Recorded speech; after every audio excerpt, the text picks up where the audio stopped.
નમસ્કાર પ્રિય સાથીઓ, સ્વાગત છે તમારું આપણી આ યુટ્યુબ ચેનલમાં. તમે જોઈ રહ્યા છો મોટિવેશનલ અને સ્પિરિચ્યુઅલ જ્ઞાનવર્ધક વિડીયો. મિત્રો, આ પ્રેરણાદાયક વાણીને ત્યારથી એન્ડ સુધી સાંભળો અને તમારા જીવનમાં ઉતારવાનો પ્રયત્ન કરો. મિત્રો, તમને જો આ પ્રેરણાદાયક વિડીયો સ્ક્રિપ્ટ પસંદ આવે તો અમારો આગ્રહ છે કે વિડીયોને લાઇક કરો, શેર કરો અને ચેનલને સબસ્ક્રાઈબ કરવાનું ભૂલતા નહીં. અમે દરરોજ તમારા માટે આવા જ્ઞાનવર્ધક વિડીયો લાવતા રહીએ છીએ. મિત્રો, શું તમે ક્યારેય વિચાર્યું છે કે જીવનમાં આવતી નાની નાની તકલીફો માત્ર સંયોગ છે કે કોઈ સંદેશ? શું ક્યારેય એવું લાગ્યું છે કે કોઈ અદ્રશ્ય શક્તિ તમને ચેતવણી આપી રહી છે? કેટલીક વાર મન કહે છે કે કંઈક ખોટું થઈ રહ્યું છે, પણ આપણે તેને અવગણી દઈએ છીએ અને પછી અચાનક જીવન આપણને મોટો ઝાટકો આપે છે. આ વિડીયોમાં આપણે સમજવા જઈ રહ્યા છીએ કે દુઃખ શું છે. દુઃખ કોઈ શ્રાપ નથી, દુઃખ કોઈ સજા નથી. દુઃખ એ કુદરતનો સંકેત છે. દુઃખ એ કુદરતની ભાષા છે જે માણસને સાવધાન કરવા માટે બોલે છે. મિત્રો, કુદરત માણસ સાથે હંમેશા વાત કરતી રહે છે, પણ કુદરત શબ્દોમાં નથી બોલતી. તે અનુભવોમાં બોલે છે, તે સંકેતોમાં બોલે છે, તે શાંતિમાં પણ બોલે છે અને દુઃખમાં પણ બોલે છે. જ્યારે જીવનમાં નાની નાની તકલીફ આવે છે ત્યારે આપણે તેને સામાન્ય માની દઈએ છીએ. ક્યારેક આરોગ્યમાં નાની સમસ્યા આવે છે, ક્યારેક સંબંધોમાં નાની ખટપટ થાય છે, ક્યારેક પૈસામાં અડચણ આવે છે, ક્યારેક મનમાં અશાંતિ આવે છે. આ બધું માત્ર સમસ્યા નથી, આ બધું કુદરતના સંકેત છે. કુદરત તમને કહે છે, હવે સાવધાન થાવ, હવે અટકો, હવે વિચાર કરો, હવે પોતાની અંદર ઝાંખી લો. જ્યારે રસ્તામાં નાનો પથ્થર પગમાં વાગે ત્યારે તમે તરત જ ચાલવાની રીત બદલો છો. તમે પગ ઊંચો રાખો છો, તમે સાવધાન થાવ છો. પણ જો તમે એ પથ્થરને અવગણો અને આગળ ચાલતા રહો તો આગળ મોટો ખાડો આવશે અને ત્યારે પડી જશો. જીવન પણ એવું જ છે. નાની તકલીફો નાના પથ્થર છે, મોટી તકલીફો મોટા ખાડા છે. જો તમે નાના પથ્થરને સમજજો તો ખાડામાં પડવું નહીં પડે. શ્રી કૃષ્ણ કહે છે કે જીવનમાં જે કંઈ બને છે તે શિક્ષણ છે. માણસ જ્યારે સમજતો નથી ત્યારે કુદરત તેને અનુભવ દ્વારા શીખવે છે, અને અનુભવ ક્યારેક ખૂબ કઠોર હોય છે. કેટલીક વાર શરીર બીમાર પડે છે, તાવ આવે છે, થાક લાગે છે, મન દુઃખી થાય છે. તમે કહો છો, મારે જ કેમ? પણ કુદરત કહે છે, તમે તમારી જાતને અવગણી રહ્યા છો. તમે શરીરને સંભાળતા નથી,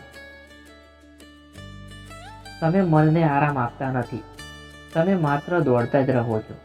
બીમારી તમને રોકવા માટે આવે છે, તમને કહે છે થોભો, તમારી જાત તરફ જુઓ. કેટલીક વાર સંબંધોમાં તણાવ આવે છે, મિત્ર દૂર થઈ જાય છે, પરિવારમાં ઝઘડા થાય છે, જીવનસાથી સાથે મન મોટાવ થાય છે. તમે કહો છો, લોકો ખરાબ છે, પણ કુદરત કહે છે, સાંભળો, સમજો, અહંકાર છોડો. ક્યારેક તૂટેલો સંબંધ તમને શીખવે છે કે પ્રેમ શું છે. ક્યારેક એકલતા તમને શીખવે છે કે પોતાની સાથે કેવી રીતે જીવવું. કેટલીક વાર કામમાં નુકસાન થાય છે, બિઝનેસમાં નુકસાન થાય છે, નોકરીમાં સમસ્યા આવે છે, પૈસાની તકલીફો આવે છે. તમે કહો છો, નસીબ ખરાબ છે, પણ તમને કુદરત કહે છે, શાયદ રસ્તો ખોટો છે, શાયદ દિશા બદલવાની જરૂર છે, શાયદ તમને કંઈક નવું શીખવું જરૂરી છે. શ્રી કૃષ્ણ કહે છે કે જે સ્થિર નથી તે જીવન નથી. જીવન એટલે પરિવર્તન, અને પરિવર્તન ઘણીવાર દુઃખ દ્વારા આવે છે.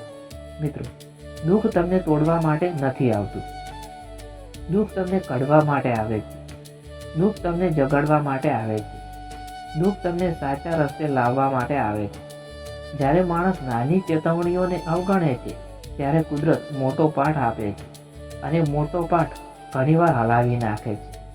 કેટલીક વાર માણસ વારંવાર એ જ ભૂલ કરે છે, વારંવાર ખોટા લોકો પર વિશ્વાસ કરે છે, વારંવાર ખોટા નિર્ણયો લે છે, વારંવાર પોતાને અવગણે છે. કુદરત તેને નાની નાની ચેતવણીઓ આપે છે, પણ જ્યારે તે સમજતો નથી ત્યારે એક મોટો અનુભવ તેને ઝંઝોડી નાખે છે અને એ જ અનુભવ તેને બદલી નાખે છે. દુઃખ શત્રુ નથી, દુઃખ ગુરુ છે. નિષ્ફળતા અપમાન નથી, નિષ્ફળતા માર્ગદર્શન છે. એકલતા સજા નથી, એકલતા આત્મા સાથે જોડાવાની તક છે. શ્રી કૃષ્ણ કહે છે કે જે માણસ દુઃખમાં પણ જાગૃત રહે છે તે જ સાચો યોગી છે. જે માણસ સંકેતો સમજે છે તે જ જીવનમાં આગળ વધે છે. મિત્રો, ઘણી વખત આપણે વિચારીએ છીએ કે જીવન આપણાથી વિરોધમાં છે, પરંતુ સત્ય એ છે કે જીવન આપણા પક્ષમાં છે. કુદરત આપણા વિરોધમાં નથી. કુદરત આપણને બચાવવા માટે કામ કરે છે, પરંતુ માણસને આ સમજ ત્યારે આવે છે જ્યારે તે ઘણું સહન કરી ચૂક્યો હોય છે, જ્યારે તે તૂટી જાય છે, જ્યારે તે એકલો પડી જાય છે, ત્યારે તે કંઈ પણ સમજવા માટે તૈયાર થાય છે. શ્રી કૃષ્ણ કહે છે કે જ્યારે માણસ અહંકારમાં હોય છે ત્યારે તે સંકેતો જોઈ શકતો નથી. અહંકાર માણસને અંત બનાવી દે છે.